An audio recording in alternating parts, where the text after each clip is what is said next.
Hi, I'm Hossein. I'm Stella Project Director. I'm Talia and I'm the cinematographer. Hi, I'm Claire. I'm the concept artist and I'll be modeling today. And we are going to show you how to use some mini 4K camera. Okay, so we'll start with seeing what's inside the URSA mini box.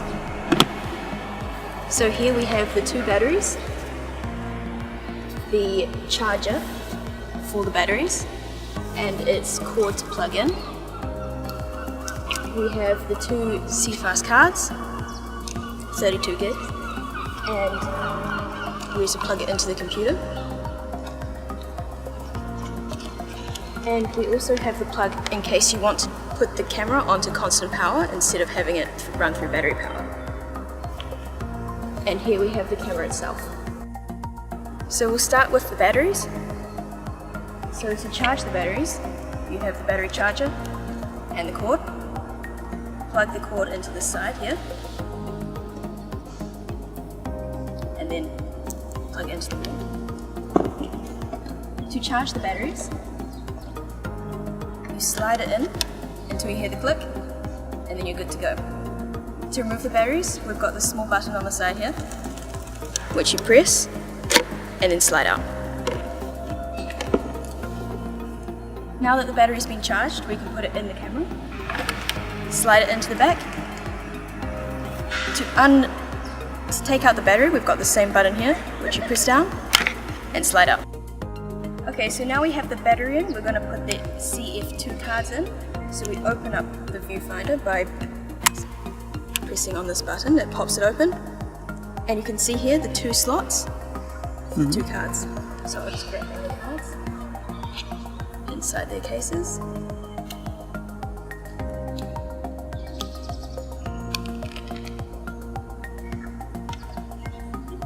So to put it in, you just easily slip it into a slot, the right way around, until this button down here pops out. As you can see, this one here, it's not popped out because there is no card. And if you want to remove the card once you're finished, you just press on the button and the card will pop out, which you can easily remove. Okay, so if you want to change the lens, it's quite simple. You see this silver button here? Press down and spin the lens until the red button comes up to the 4K symbol, which we can then remove. Then either swap the lens, or you can get this lens cap for the Blackmagic camera, and you can put it on to protect it by lining up the red button, red dot, with the other red dot just there. And spinning to close. And then same again, press down and spin.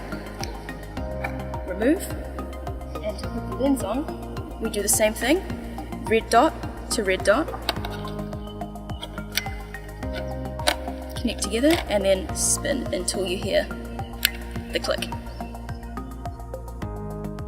So on the outside of the camera we have the SDI out, SDI in, ref in, and we also have the constant power plug for when you don't need to have a battery. Down the bottom here we have a headphone jack. Then around the side we have another SDI out and an XLR audio connection. We have two more of these on the top underneath this rubber flap here. And then at the front here we have the camera's internal microphone. So on the inside menu of the camera, we press this power button here, hold it down for about a second, and the camera will turn on. Then the button above the power button, the menu button, we'll click on that and have a look at all these settings. So we'll start with the ones down the bottom. We've got histogram, audio meters, and LCD overlays. So I'll click off LCD overlays and go back to the menu. Oh. And as you can see, there is no information around the outside. So I'll go back and turn it on and come back. The histograms and the audio meters, we turn those off. And as you can see, these ones that were once here, the audio meter here and the histogram here, is now gone. So we can just turn those back on. Up here in metadata is where you can change the name of the scene you're shooting, the reel, scene, shot, take, and even the angle. So we'll change the name of this one to Claire, as she is our model for today. Save that. So we'll come back into menu and we'll skip over settings for a second and go onto format card, where you can format both your cards. So we click on one card and continue, and we've got the options of HFS Plus or exFAT. So if you're using just Mac, just use HFS Plus, but if you're using both Mac and Windows, format your card to exFAT. And then you're done. Okay, so we'll go into settings now. So we'll start with the camera tab here. We have the date and time, which you can change. Just below that is the ISO, which you can change at 200, 400 and 800. Below that we have the white balance, which you can only manually enter your temperature. Underneath that we have shutter angle, detail, auto exposure, so you can make the aperture or iris go on auto, the shutter, or both. We'll go back to manual. Then we'll come down to audio. We got the microphone level down here, and also just above that the inputs, whether it's coming through the camera's internal microphone or you've plugged a microphone in. We've got the low cut filter, which I believe cuts out wind sounds. Down here we have channel 1 and channel 2 inputs, so that depends if you've plugged in 1 or 2 mics. You can either have them both on the same level, see how they both move, or you can click no and have them on different levels. Then we have phantom power, speaker volume, headset mic, so that's when you want to turn up the volume on your your headphones. So we're now in the recording menu. We go down to the codec, where we've got the highest quality of RAW right down to ProRes Proxy. Today we'll be shooting in ProRes Proxy, ProRes 422 and RAW. So if you want to shoot in slow motion, we go down to one of the ProRes, change the resolution to 1080p, change the sensor area to window, and then we come down to sensor frame rate, where we can change it up to 120 frames per second. Then we can come down to dual card mode, where you can change if you want to record on 1 card or 2 cards. We can come down to the display menu, where we've got the LCD dynamic range, all the different dynamic ranges, and brightness of the monitor itself. There's also the option of zebra, so you can turn that on and that will show you where in your image it is too bright by giving you a zebra pattern. We can come down to frame guides, where you can change the guides on the aspect ratio you are shooting in. So right now we're on 2.35 to 1, but you can change it right down to any sort of aspect ratio. And that's about it for the settings menu. I'm going to show you how to quickly use a light meter. This is a very cheap basic light meter. So I turn it on first. Okay. This is the power. So I turn on from top. So you see that it's set to the 250. This is the shutter speed, and this is the ISO of the camera, and that's the f-stop or aperture. So I just go down. So this is, you see that let's say by pressing this button you can read the light. So let's say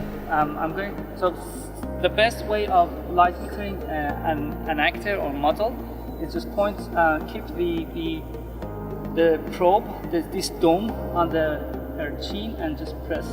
And you see that if it reads that if the ISO would be 400, and then we need like a shutter speed of 30 and a f-stop of 16, but that's for photography. But for the film, you just go down and then you just reach to go up. Wait.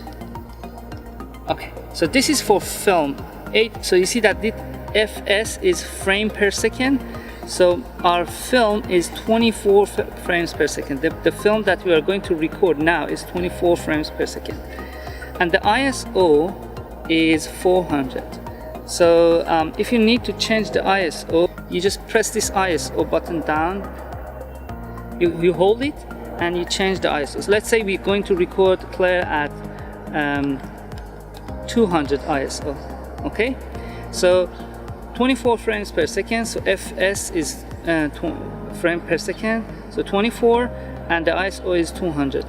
And then I read the light meter again. So this is the setup of the camera that we're going to do. So we set the ISO to 200, the frame per second is 24, and the aperture is 8. Now that we have our light meter reading, we will change the settings in the camera. So first we'll come down to ISO, which is already 200 and it's set in the light meter, so we don't have to change that.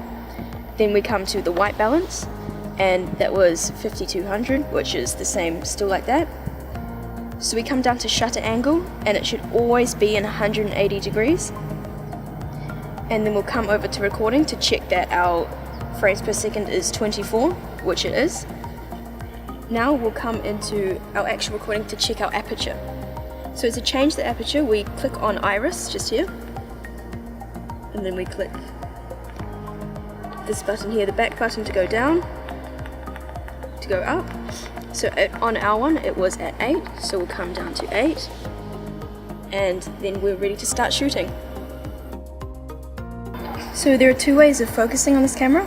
First one is you can press this focus button down here, make sure the subject that you want to be in focus is inside the white square, and it will automatically focus for you.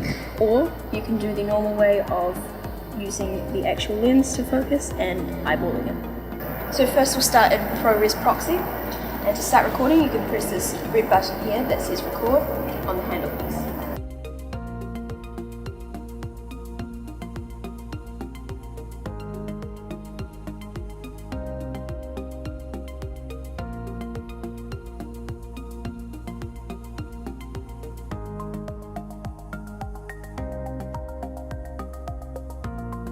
Now I've changed it to ProRes 422, and then I'll change it to RAW.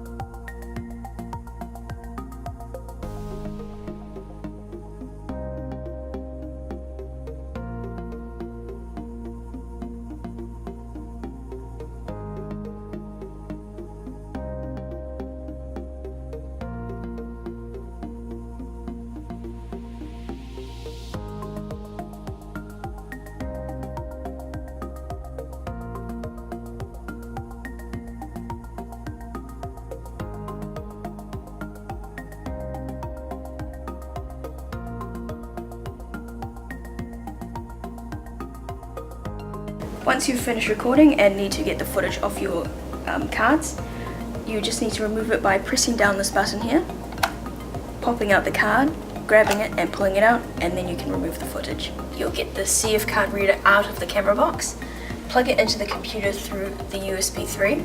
You'll get the memory card out of the camera and put it into the CF card reader like you did with the camera until the light turns on, and that will then show up on the computer in the file, and you just drag your footage out and into a new folder. It will take a while, and then you'll be able to view it.